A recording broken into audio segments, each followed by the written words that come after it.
New tonight, it's been dormant for decades, but state lawmakers hope a new law will lead to a resurgence of mining across Wisconsin. Tonight, NBC 26's Matt Jarko takes a closer look at the controversial industry.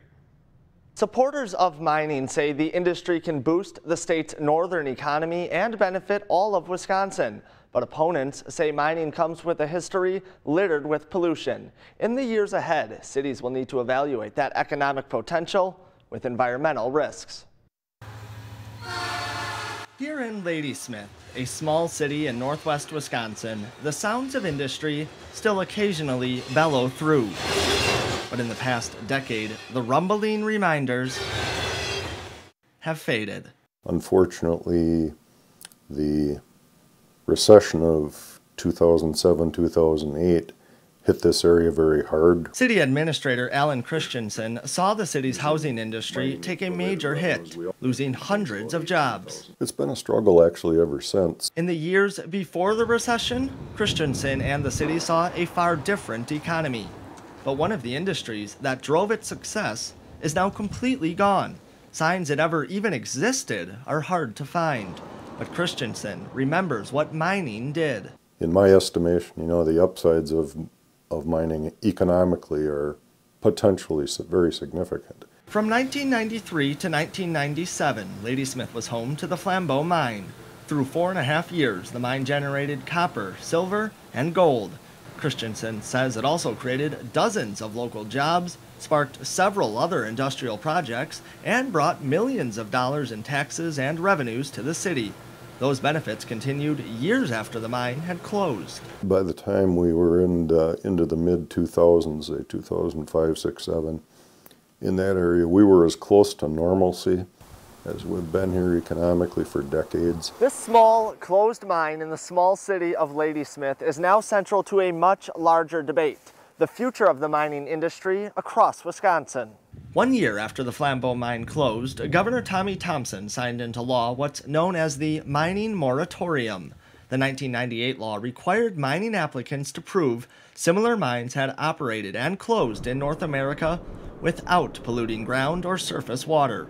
Since the law took effect, no mines have operated in Wisconsin.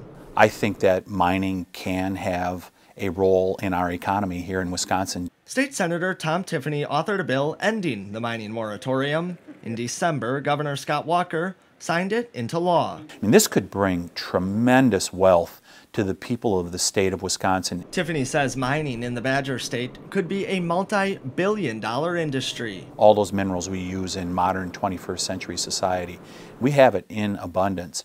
And we don't know exactly how much is there, but I know economic geologists believe it's in the billions of dollars that's recoverable here in Wisconsin. Tiffany says the industry will bring jobs at the mines and across the state in the form of spin-off businesses, similar to the impacts at the Flambeau mine and in Ladysmith.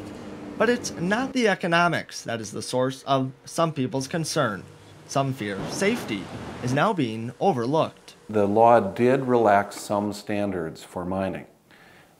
It relaxed requirements for mitigating wetlands.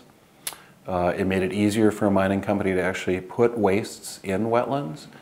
And it relaxed other standards, especially public hearing standards. The Sierra Club's Dave Bluen says the previous mining moratorium didn't prevent the mining industry from coming to Wisconsin.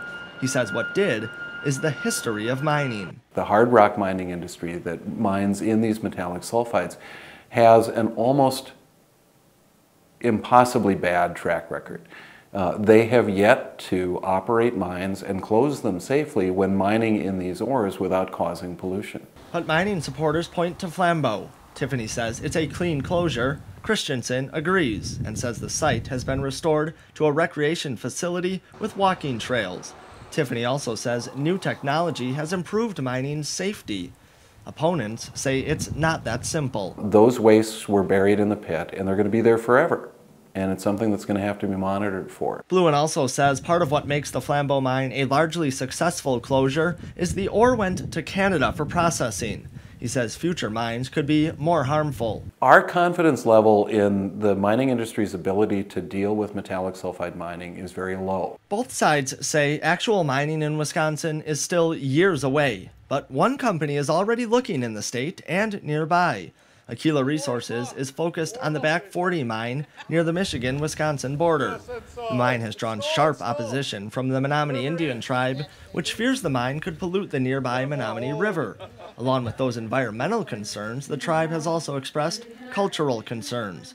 Tribal members have protested Aquila's proposal and brought concerns to Michigan's environmental agency. I think one of the most important things that we're trying to do is also not only protecting our water, but our ancestors that are in the ground. There's 3 known burial mound groups that are right within this project area, and they very much mean a lot to all of us. And we're going to do whatever we can to protect them. Aquila is also looking at 2 northern Wisconsin projects called Bend and Reef. A company spokesman says, quote, "The Wisconsin assets are very early exploration projects. We have not completed a lot of work on the Wisconsin sites, and it will be some time before we concentrate on their development." Tiffany hopes the future of mining, while years away, could have a lasting impact.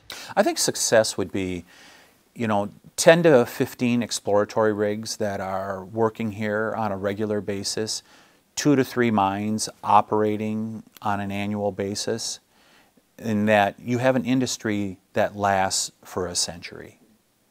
I mean, that's really what this could be all about. Leaders in Ladysmith will also keep a close eye on the industry. Underneath the Flambeau mine is a large deposit of zinc, a chance to jumpstart the economy while balancing environmental concerns. In Ladysmith, Matt Jarko, NBC 26.